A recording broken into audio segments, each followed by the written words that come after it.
시간 우리 하나님 말씀 보도록 하겠습니다. 하나님 말씀은 사도행전 16장 1절로 10절까지 말씀이 되겠습니다.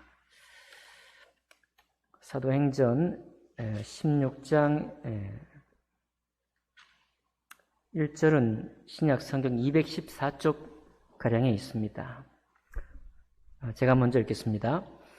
바울이 더베와 루스드라에도 이르매 거기 디모데라 하는 제자가 있으니 그 어머니는 믿는 유대 여자요 아버지는 헬라인이라.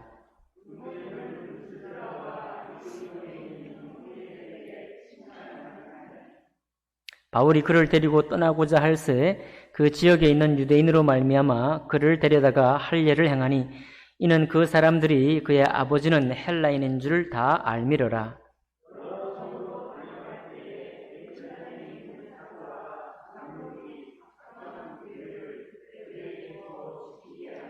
이에 여러 교회가 믿음이 더 굳건해지고 수가 날마다 늘어가니라.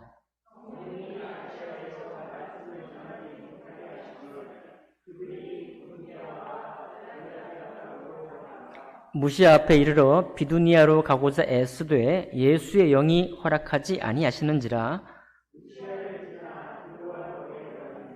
밤에 환상이 바울에게 보이니 마게도냐 사람 하나가 서서 그에게 청하여 이르되 마게도냐로 건너와서 우리를 도우라 하거늘 바울이 그 환상을 보았을 때 우리가 곧 마게도냐로 떠나기를 힘쓰니 이는 하나님이 저 사람들에게 복음을 전하라고 우리를 부르신 줄로 인정함이라라. 아멘. 말씀과 예배를 위해 기도하겠습니다. 살아계신 하나님 아버지, 이미 살아 생전에 하나님 사도 바울이 힘껏 복음의 사역을 위해서 여기로 저기로 옮겨 다니며 여러 가지 일을 경험했던 이 말씀을 오늘 우리가 다시 한번 바라봅니다.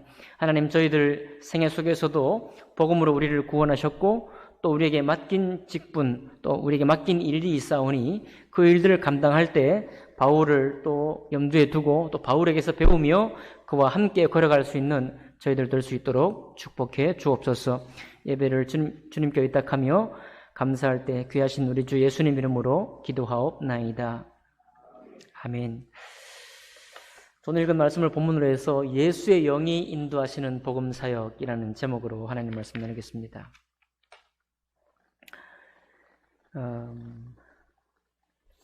예수의 영이 성령님이시죠. 거룩한 영, 하나님의 영이시고 예수의 영이시고 거룩한 영이시고 성령이시다. 우리가 복음을 전하고 또 복음 사역을 하는 데는 또 성령님의 인도하심을 받게 된다라는 그런 요지의 말씀이 되겠습니다. 우리가 복음 사역이 일 아니어도 이 세상의 일 가운데 있을 때에도 우리가 구원받고 난 이후에 우리 믿는 사람의 고백이 뭐냐면 하나님이 인도하셨다, 하나님이 이렇게 이끌으셨다라고 하는 것을 우리가 고백합니다. 세상 일도 마찬가지죠. 특별히 예수의 영이 성령께서 우리를 인도하기 원하신다고 고백할 때 그 인도, 바울의 사역 가운데 그 중심에는 복음 사역을 위한 인도하심에 대해서 오늘 말씀해 주고 있습니다. 그러니까 여러분과 저의 이 교회를 세우시고 우리를 불러서 구원하신 그 목적과 여러 가지 있죠. 은혜가 있죠. 우리를 구원하셔서 하나님을 알게 하시고 말씀과 더불어 행하게 하시고 세상의 여러 가지 일들을 만날 때 하나님 안에 평안을 누리게 하시고 하나님의 신앙을 회복하게 하시고 그 신실함으로 살아가게 하시는 이 모든 일이 주님께서 우리에게 준 축복이 맞습니다. 근데 거기에 더하여 사도 바울에게 있는 또 우리가 늘 익히고 부담을 갖고 나아가야 될 것은 뭐냐면 복음 사역을 위해서 우리가 부름받았다는 일이죠. 예수의 복음을 위해 우리가 부름받았고 또 복음 안에서 교제를 한다는 바로 그 사실이 교회로 부름받은 성도의 그런 하나의 책무이면 책무고 또 해야 할 일이면 일이 되겠습니다.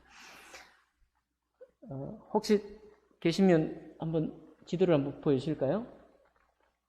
네네. 잘 안 보이시는데 오늘 지금 사도행전 16장에 지금 이야기가 이렇게 되어 있습니다. 지금 사도 바울이 두 번째 선교여행을 지금 출발하고 있는 거거든요. 첫 번째 선교여행은 여기서 루스드라 갔다가 이제 돌아왔어요. 안디옥에 와서 예루살렘에 가서 보고하고 15장의 예루살렘 회의를 통해서 복음을 전할 때 유대인들 문제를 어떻게 할 건가 회의를 하고 이제 중재를 통해서 마무리 짓고 그리고 여기 안디옥에서 다시 출발해가지고 이제 여기 이제 어디입니까? 여기가 더베와 루스드라 지역을 떠나가지고 바울이 쭉 올라가서 무시아까지 올라가서 여기서 이제 여기가 비두니아거든요. 비두니아 저기 터키가 공식적으로 이제 나라 이름이 튀르키예로 바뀌었습니다. 튀르키예. 옛날 오스만 투르크 셀주크 투르크 할 때 그 투르크로 돌아갔어요. 튀르키예. 그 튀르키예 북쪽에 이 비시니아가 있거든요. 비두니아가. 여기 와가지고 사실 1차 선교행 때는 이렇게 와서 올라갔다가 다시 이렇게 내려와서 들어갔고요. 2차 선교행을 시작하면서는 이렇게 가서 터키의 이 중앙을 가로질러 가지고 이 무시아까지 가서 이제 터키 북부, 튀르키예 북부에 있는 비시니아로 가려고 했는데 여기서 못 가게 막았다는 거예요. 예수의 영이 못 가게 막아가지고 어디로 가는가 하면 여기서 못 가게 막고 이제 이 무시아에서 드로아로 내려가면 드로아로 여기서 건너가는 거죠. 여기가 바로 마게도냐 땅이거든요. 지금 오늘날 그리스죠. 마게도냐 땅으로 건너가서 여기서 빌립보니 등등의 교회를 세우는 곳이 이 장면이 되겠습니다. 자, 근데 거기서 이제 오늘 우리 지난 주일에 디모데 전서를 살펴보았죠. 디모데를 만나는데 디모데가 이제 16장 1절에 나옵니다. 바울이 더베와 루스드라에도 이름에 거기 디모데라 하는 제자가 있어요. 자, 1차 선교여행 때 여기가 1차 선교여행 때 이미 방문했던 곳이거든요. 1차 선교여행 때 디모데를 만난 거예요. 만나가지고 그에게 예수 복음을 전해서 구원받고 예수님의 제자가 된 거예요. 바울의 제자가 됐습니다. 디모데라는 제자가 있으니 이 디모데로 말하자면 그 어머니는 믿는 유대 여자요, 아버지는 헬라인이에요. 그러니까 아버지는 마게도냐 사람이에요. 그리스 사람이고 엄마는 유대인이니까 혼혈인 거죠. 디모데가. 제가 종종 말씀드리지만 혼혈의 사람이 이 당시에 이쪽에서 어떤 평가를 받았는지 모르지만 아무래도 유대인들이 생각할 때 혼혈인 사람을 좋게 생각할 이유는 없었다. 왜냐하면 여기 예루살렘의 북쪽에 있는 사마리아 땅에 이 사마리아인이 혼혈인이거든요. 다른 아수르나 다른 사람과 유대인들이 결혼해서 낳은 사람들이 사마리아인이에요. 예수님이 사마리아 땅으로 건너갈 때 당시에 유대인들이 사마리아 땅을 아주 싫어했거든요. 사마리아 땅을. 근데 예수님은 내가 저 사마리아 땅으로 지나가야 한다고 말하면서 사마리아에 있는 우물가 여인 지나가잖아요. 네, 관통이가. 당시에 유대인들이 가지고 있던 정결한 사람과 불결한 사람, 깨끗한 사람과 부정한 사람을 완전히 갈라가지고 우리만이 하나님의 택한 백성이라고 고집피웠던 유대인들을 향해서 예수님이 친히 그것을 깨뜨리는 장면을 보게 됩니다. 그런데 그 습관이 너무나 뿌리 깊이 배이기 때문에, 그렇죠? 우리가 어려서 다른 사람을 왕따시키는 이 문화가 영원토록 없어지지 않습니다. 왜냐하면 날 때부터 그런 이게 습관이 되어 있거든요. 우리가 이 율법적인 체질이어서 자꾸 갈라세우고 내가 옳고 너는 틀렸다고 하는 이런 것들을 계속 갈라세우는 게 인간 문화에 뿌리 깊게 남아있는 습관이기 때문에 그래요. 그러니까 주님이 그렇게 복음사역으로 어떤 혁명적인 일을 했어도, 혁신적인 일을 했어도 이게 당시에 유대인들에게 들어갈 리가 만무한 것입니다. 습관대로 하는 거죠. 그러니까 디모데는 혼혈이라, 아버지는 헬라인이고 어머님 쪽만 유대인인 거예요. 그래서 디모데전서 1장에 보면 왜죠? 할머니하고 어머니 계보밖에 안 나와요. 그죠? 그걸 볼 때 이 아버지는 이때도 안 믿었을 뿐만 아니라 디모데전서 쓸 때도 이 아버지는 개종을 안 한 거예요. 미로 짐작해 보면 아버지는 예수 믿지 않았어요. 그냥 헬라인으로 남아 있는 거예요. 자, 그런데 이 제자 디모데를 데리고 가려고 합니다. 왜냐하면 두 번째 선교여행 갈 때 누구를 안 데려간다고 그랬어요? 마가를 안 데려간다고 그랬잖아요. 신라만 데리고 간다고 그랬잖아요. 그래서 이제 가서 거기 시몬은 1차 여행 때 만났던 디모데가 있었기 때문에 디모데와 함께 이제 사역을 가려고 하는 거예요. 자, 2절 보니까 디모데는 루스드라와 이고니온에 있는 형제들에게 칭찬받는 자니, 루스드라 이고니온이 바로 여기 더베 위에 있거든요. 여기서 있었습니다. 이고니온. 지난번에 우리가 사진을 봤는데요. 이고니온의 형제들에게 칭찬받는 자예요. 아예 벌써 디모데의 믿음이 지역에 이렇게 이름이 난 거예요. 그만큼 순전한 믿음, 복음을 정말 청결한 마음과 선한 양심과 거짓이 없는 믿음으로부터 나오는 사랑, 그 사랑이 디모데의 마음에 있었던 겁니다. 이미 칭찬, 행위로 보나 믿음의 순전함으로 보나 칭찬받고 있었던 것이죠.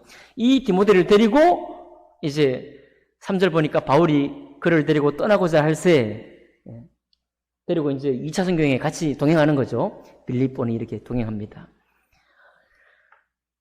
근데 이제 여기서 3절에 보니까 디모데에게 할 일을 줘버려요. 디모데에게 할 일을 주는데 할 일을 주는 이유가 뭐냐니까 그의 아버지가 헬라인인 줄 모든 사람이 알기 때문이다. 그 말은 하나님 한 분뿐인 하나님, 유일하신 참 하나님을 믿는 유대인들이 볼 때 늘 유대인들의 문제가 뭐였어요? 할례 받은 유대인이냐 아니냐를 가지고 시시비비를 했잖아요. 예. 그런데 뭐 아버지가 이미 헬라인이니까, 아버지가 헬라인이고 개종도 안 한 헬라인이니까 그 아들인 디모데를 데리고 사역한다는 게 너무 어려워요. 그러니까 복음 자체를 놓고 문제를 삼는 것이 아니라 저 디모데는 우리와 함께 할 수 없는 사람인데 어찌 데려왔냐라는 이런 복음 외적인 문제 가지고 시비를 할 것이 뻔하니까 사도 바울이 여기 디모데에게 할 일을 주는 거예요. 그럴 뿐만 아니라 4절에 가보면 여러 성으로 다녀갈 때 예루살렘에 있는 사도들과 장로들이 작정한 규례를 그들에게 주어 지키겠습니다. 예루살렘에 어떤 사도들과 장로들이 교훈했나요? 야고보 사도가 중재를 했다고 말씀을 드렸죠. 중재했습니다. 죽은 것 만지지 말고 피째 먹지 말고 음행하지 말고 그런 등등의 최소한의 아주 지킬 수 있는 율법만 전해주면서 복음만이, 예수님의 십자가만이 우리를 구원하는 유일한 길이라는 것을 선포했고, 선포할 뿐만 아니라 유대인들이 계속 할례 문제를 자꾸 붙들고 늘어지니까 또 모세율법을 지키라고 또 어떤 형제들이 말하니까 그거 지켜가지고 우리도 못 지킨 것 저들 이방인에게 지키도록 해서 무거운 멍에를 매게 하지 말고 이 4가지만 지키면 우리가 인정해 주자라고 사도와 장로들 회의에서 결정이 난 거예요. 그런데 바울이 이제 여기 가서도 그 사도들의 결정된 그거 가지고 가르친 겁니다. 그러니까 누가 잠재워지겠어요? 복음을 반대하려고 했던 경건한 유대인들이 잠잠해지는 거예요. 왜? 뭐 하니까? 율법도 지키니까. 율법 지키라고 가르치니까 유대인들도 잠잠해지고, 이방인들이 생각할 때도 뭐 율법을 전체를 지키라고 하는 이런 멍에를 지우는 게 아니라 일반 사람들도 능히 지킬 수 있는 거죠. 피째 먹지 않는 거, 뭐 죽은 거 건드리지 않는 거, 음행하지 않는 거, 이런 몇 가지 예만을 가르치니까 이방인들이 볼 때도 가한 거예요. 그래서 이 이방인과 유대인 사이의 갈등의 조짐이 될 수 있는 그 문제를 사전에 차단시켜 버렸습니다. 그랬더니 이것이 하나님 보시기에도 너무나 매력적인 결론이었고 지혜로운 결정이었던 것이 5절에 보니까 이에 여러 교회가 믿음이 더 굳건해지고 수가 날마다 늘어가니라 그래요. 그러니까 반대하려고 했던 그 문제들을 이렇게 무마시켜 없애고 나니까 반대할 명분이 없죠.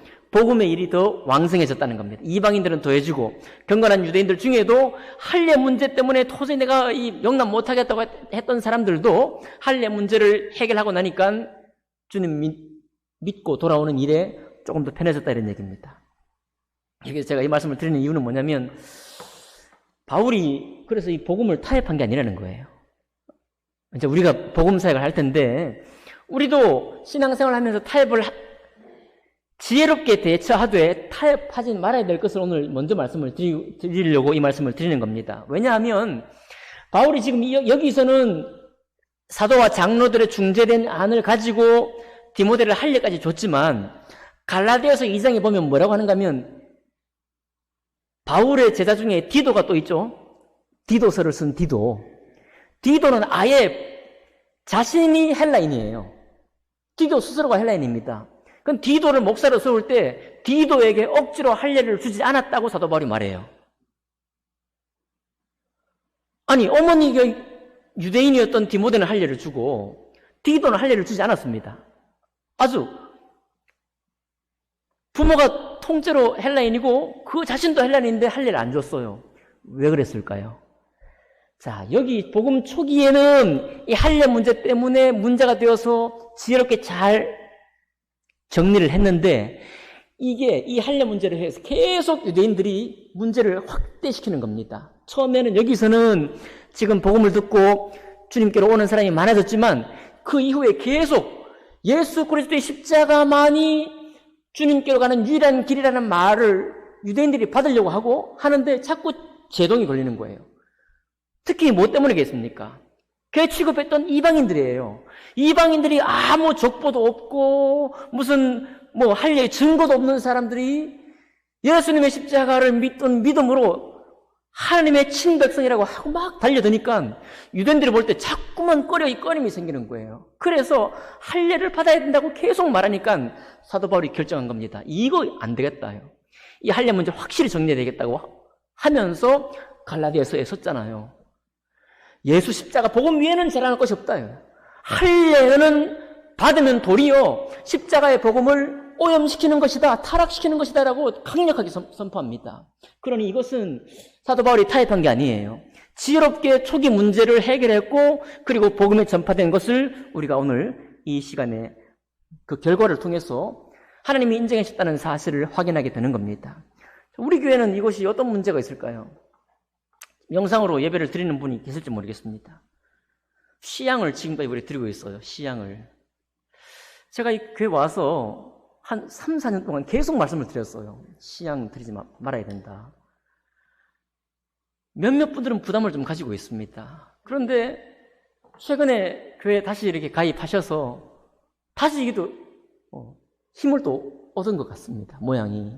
시향을 아주 드리는 것을 또 이렇게 자연스럽게 얘기를 하고 있습니다.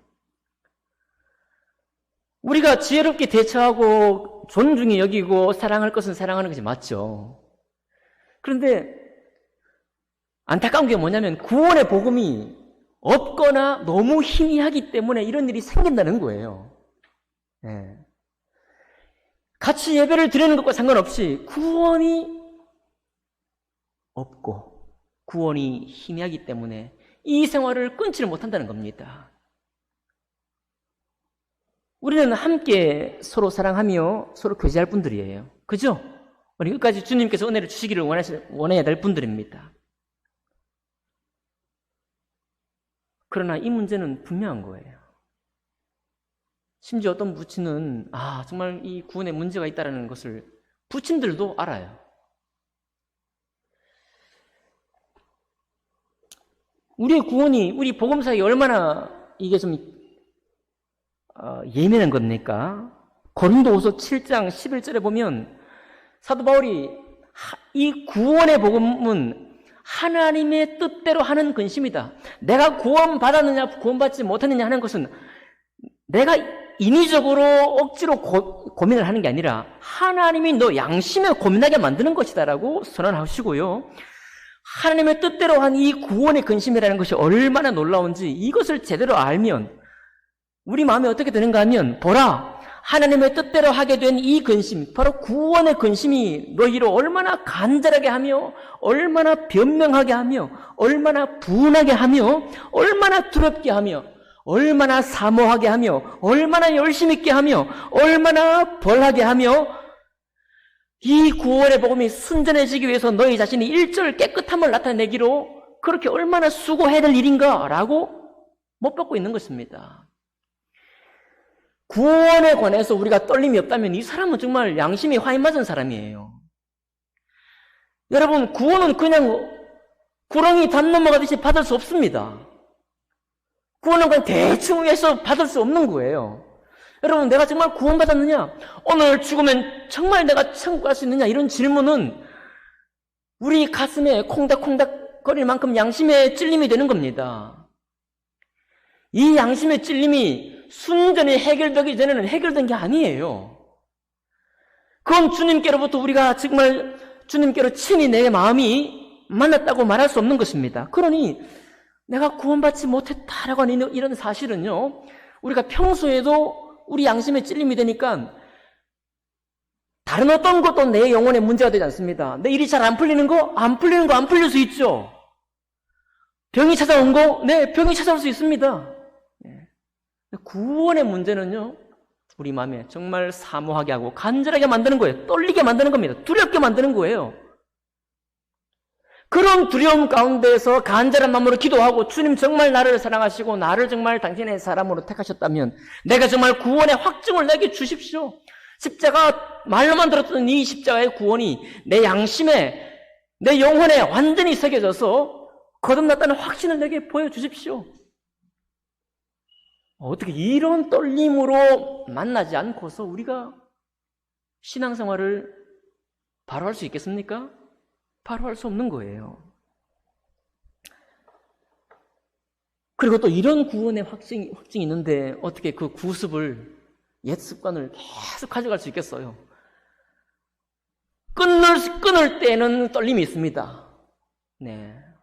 이목도 있고, 나를 알았던 사람들도 있고, 이미 오랫동안 내 몸에 배인 습관이 있기 때문에 충돌에 대한 염려가 있습니다. 왜 없겠어요? 곱지 않은 시선으로 볼 것이고, 저거 가문에서 어떤 문제가 제기가 될 것입니다. 항상 갈랐을 때는 갈등이 생깁니다. 갈등을 감당하는 거예요. 왜냐하면 내가 지옥의 사람이냐 하나님의 사람이냐 갈라지는데 그걸 내가 감당을 못해내면 어떻게 되겠습니까? 그게 감당이 되고 난 후에 이 신앙이 감사한 거예요. 하나님이 나를 위하셨다는 게 너무 감사가 되는 겁니다. 어떤 사람은 내 삶 전체를 드리기도 하겠고, 어떤 사람은 내가 살지만 내 모든 어떤 섬김과 헌신을 다른 일을 위해서가 아니라 몸된 교회를 세우는 데 내가 드리겠다라고 그렇게 작정하게 되는 거예요. 구원이 옅으면 어떻게 됩니까? 구원이 옅게 되면 교회를 취미 활동에 플러스 알파입니다. 취미 활동에 플러스 알파가 되는 거예요. 저도 안타까운 것은 최근에 가입한 우리 교회 몇몇 사람들이 있습니다. 가만히 기다리고 있는데 그분들도 가만히 기다리고 있는 것 같아요. 아마 하나님은 일을 하고 계시겠지만 그 사모함의 동기가 확실히 타오르지 않는 거예요. 하나님 앞에 우리가 나와서 신앙생활을 한다는 이 떨림이 그 마음에 확실히 나타나지 않는 것입니다. 그러니까 우리가 약간 신공관계가 되는 거예요. 약간 신공관계가 되는 겁니다. 이런 관계로 계속 우리가 신앙생활을 해 가게 되면요, 교회에 복음의 능력이 사라집니다. 있던 복음의 능력도 서로 찢어지게 만들어져요. 주님 말씀하셨죠?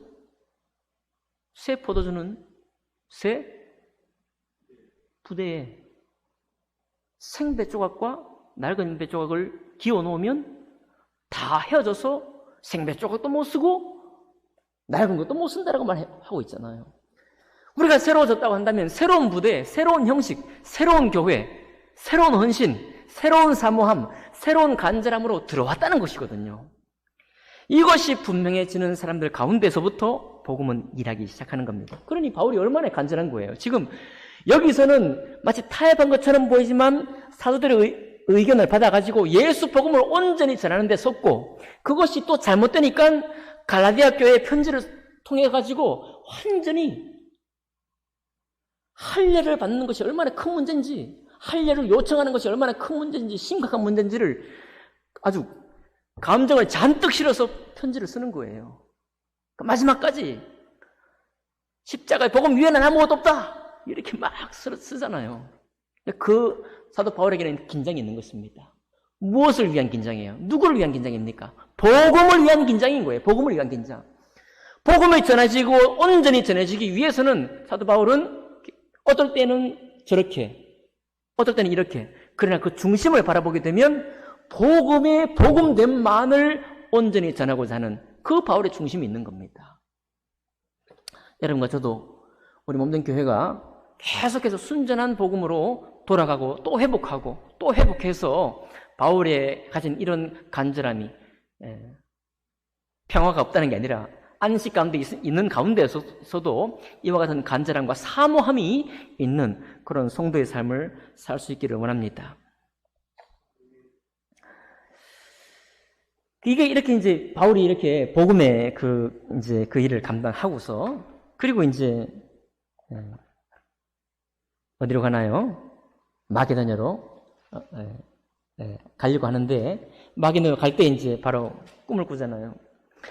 여기 이제 복음을 전하러 비두니아로 가려고 했는데 여기서 막았잖아요. 사도 바울은 이유를 알지 못했습니다. 왜 하나님의 복음을 전하려고 하는데 왜 나를 막는지 이유를 알지 못하는 거예요. 그때 답답해하고 있을 때 누가? 예수의 영이 나타나서 환상을 보여줍니다. 환상 속에 보니까 튀르키예 사람을 복음을 전하려고 했더니 마게도냐 사람이 꿈에 나타난 거예요. 환상으로. 그 사람이 마게도냐 사람인 걸 어떻게 알았을까요? 아마 마게도냐 옷을 입고 나타났겠죠? 네. 마게도냐 사람을 안았을 테니까요. 서로 의사소통이 됐으니까 마게도냐 옷을 입고 아마 환상 속에 나타난 것 같습니다. 와서 우리를 도우라고 하나님의 영께서, 예수의 영이 사도 바울에게 이렇게 얘기했을 때 그때 사도 바울이 알아들은 거예요. 못 알아들을 수도 있지만 알아들었습니다. 어떻게? 15절 보니까, 10절 보니까 바울이 그 환상을 보았을 때 우리가 곧 마게도냐로 떠나기를 힘쓰니 이는 하나님이 저 마게도냐 사람들에게 복음을 전하라고 우리를 부르신 줄로 알아먹었다 이거예요. 인정했다. 환상을 보고 나니까 이제 복음 전하는 자체가 문제가 아니라 이 마게도냐 사람에게 복음을 전하는 게 예수의 영의 뜻이다 라는 것을 이제 내가 깨달았다라고 하는 겁니다. 그리고 바로 마게도냐로 건너가는 거예요. 11절부터 마게도냐에 가서 빌립보 교회 세우고 막 이 교회를 세우는 사역이 이제 시작이 되는 겁니다. 제가 말씀 준비하면서 우리 교회의 전도와 선교를 좀 돌아봤습니다.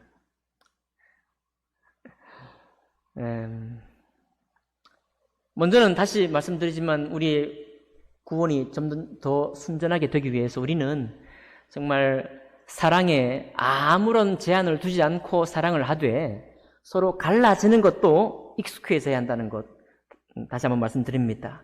우리가 1년에 2번 행하는 주의 만찬은 구원받은 성도, 특별히 침례받은 성도 우리가 계속 말씀을 드리고 있는데 양보할 수 있습니다. 구원받은 성도에 한해서 참여하라고 늘 말씀드리잖아요. 관용의 세대는 이런 말을 되게 어색하게 생각할 수 있습니다. 그리고 항상 같이 예배에 있다가 주의 만찬할 때만 나는 끼릴 수가 없어. 그런데 그때 현 세대 문화는 관용적인 문화이기 때문에 어색하지만 그 어색함은 필요한 어색함이에요. 저도 그랬습니다. 그럴 때마다 제 마음의 기도는 뭐예요? 저를 구원해달라 이거예요. 나에게도 구원의 확신 달라고 그런 기도를 그분들은 해야 되는 거예요. 그러니까 부활주일에 그리고 성탄 예배 때 주의 말씀 합니다. 구원받지 못한 성도는 참여하지 않는 게 정상이죠. 교인을 기분 나쁘게 하는데 목적이 있는 게 아니라 하나님의 사람으로 갈라 세워진다는 사실을 얼마나 간절히 사모해야 될 일인지를 그때 확인하는 거예요. 본인들 스스로가 확인해야 되는 겁니다. 먼저 믿은 우리는 구원의 감사를 회복하는 시간이에요. 그 시간이. 신앙의 문제는 반드시 근절돼야 됩니다. 이건 집사님들도 식사하시다가 또 한 번 권면하셔야 되고.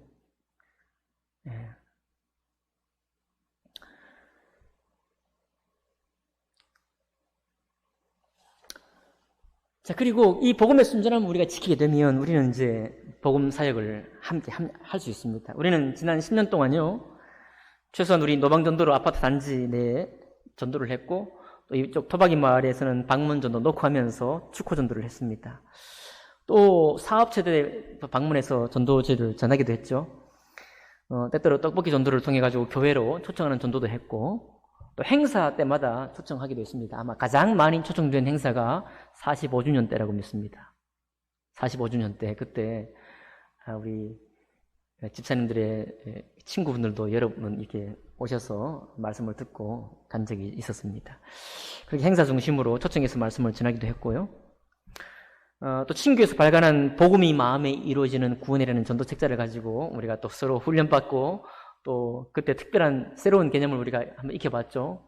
읽어주는 전도. 그래서 복음을 내가 다 설명하기보다는 이 책자를 한번 따라 읽게 하는 읽어주는 전도지를 가지고 전도해서 제 기억으로 정확한 기억은 아닌데 아마 7, 80명 이상 더 많은 우리 어린아이들이 노방에서 구원받고 이렇게 하는 그런 역사가 있었습니다. 우리 신정훈 선생님이 아주 열심히 수고하셨고 또 많은 어린아이들이 구원의 복음을 듣고 또 예수님을 신했습니다. 또 우리는 4월과 10월 2달을 전도의 달로 정해가지고 매주 주일 오후에 노방 전도를 같이 함께 하기도 했죠. 물론 그럴 때도 전도팀은 여름, 겨울 각 두세 달을 제외하고는 계속 매주마다 목요일 정해놓고 전도를 했습니다. 성과가 막 놀랍지는 않았죠. 우리 노방 전도를 통해서 한두 영혼은 우리 교회에 모집이 됐고요.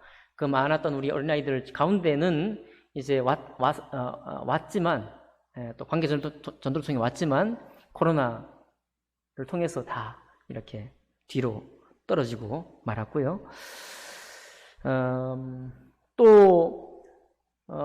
뿐만 아니라 우리의 전도 활동을 통해서 하나님이 또 옆에 모시고 또 많은 다른 교회에서 보내준다든가 아니면 잃어버린 사람들이 다시 와서 교회에 지금 더 붙어졌습니다. 근데 그 중에서도 코로나19 2년 반, 3년 동안에 또 믿음이 식어져서 떠나간 영혼도 있고 저버린 영혼도 있습니다. 우리는 또 세계 선교를 위해서 미얀마를 2번이나 방문했죠. 전도 집회를 갖고 섬겼습니다. 복음 드라마를 준비했고요. 무언극을 준비해가지고 열심히 했습니다. 풍선 만들기와 마술도 우리 선보였었죠. 네. 두 번째 갔을 때는 태권도 복음 전도를 위해서 열심히 준비하고 또 미얀마어로 사역리를 읽고 직접 그 미얀마어로 복음을 전해주는 사역을 했습니다. 고아원에 가서 복음을 전하고 또 고아원 아이들과 함께 복음적인 그런 놀이를 하면서 믿음을 격려하기도 했습니다. 현지 사역들을 방문해가지고 격려하고 함께 일을 했고요. 또 그곳 상황을 돌아보는 그런 시간도 가졌습니다. 지금도 우리는 여전히 미얀마에 대한 관심과 사랑을 또 전하고 있고 또 가지고 있습니다. 우리가 지난 시간 동안을 돌이켜보면 아무튼 이런저런 움직임, 이런저런 모양, 이런저런 도전을 통해서 우리는 복음을 전하기를 원했습니다.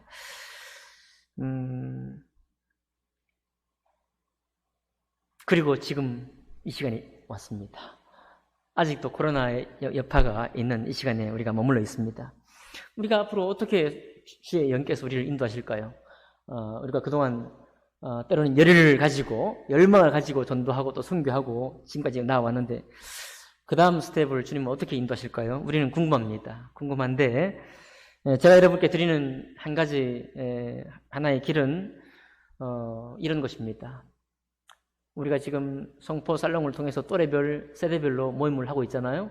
제가 종종 늘 월초 기도 때마다 가끔 이렇게 말씀을 전해 드리는데 우리의 그런 또래 모임은 우리 교회에 모이는 사람들만을 위한 모임이 될 수 없고 바로 이 모임에서 또 서로를 이해하고 관용하는 그 모임, 또 아름다운 교제가 이루어지는 그 모임이 되면 바로 같은 또래의 사람들에게 이 교회를 소개하고 함께 때로 개인 전도하거나 전도해서 교회로 올 수 있습니다. 가장 이것이 중요한 이유가 뭐냐면 세대별로 사는 방식이 다르고요. 말을 하는 방식도 다르고 또 살아가는 여러 가지가 다릅니다. 그리고 우리 안에 각 세대별로 화목하고 또 복음 안에 사는 것이 왕성해지면 초청하거나 교회로 오는 것이 무리가 없습니다. 가장 어색할 때는 누군가를 초청했는데 초청한 사람만 그 사람에게 관심을 가지고 있고 다른 사람은 관심을 가지고 있지 않을 때 그때 우리는 굉장히 난처하게 되는 거죠. 그분도 굉장히 황당하게 되는 것입니다. 왜 우리의 또래 모임이 중요하나요? 우리가 서로 결속력 있게 되고 우리 안에 복음으로 서로 교제가 원활하게 되게 되면 어떤 새로운 사람이 왔을 때 우리의 관심이 그에게로 자연히 향하게 된다는 겁니다. 그래서 우리는 우리 자신으로 만족하기 위해서 성포살롱을 하거나 우리 모임을 그냥 아름답고 신앙생활을 좀 이렇게 좀 유려하게 아름답게 하기 위해서만 이런 교제 모임을 하고 있지 않는 거죠. 바로 그런 모임들 속에서 우리가 서로 복음을 가졌다고 하니 복음 가진 사람의 모임이 어떤 모임인지 우리 안에서 서로 또 개발하고 새롭게 된 모임 속에서 용납하는 힘이 생기고 받아들이는 힘이 생기고 관용하는 힘이 생기고 복음을 중시하는 힘이 생길 때 그럴 때 전하게 되고 오게 되고 함께 교제하는 일에 무리가 없게 되리라는 그런 생각입니다. 지금은 여전히 노방전도가 막혀 있습니다. 굳이 주님께서 이 시간에 우리 교회를 여전히 복음 사역에 쓰임 받기 원하고, 또 교회에 가지고 있는 이 복음이, 이 순전한 복음이 우리 교회의 지경을 넘어서 일하기를 원하십니다. 우리는 또 우리 지인들에게 이 복음을 전할 때 단지 말로만 전하는 게 아니라 저들이 곤란한 상황에 처했을 때 찾아가 방문하고 저들을 위로하고 격려하는 사역도 합니다. 그렇죠?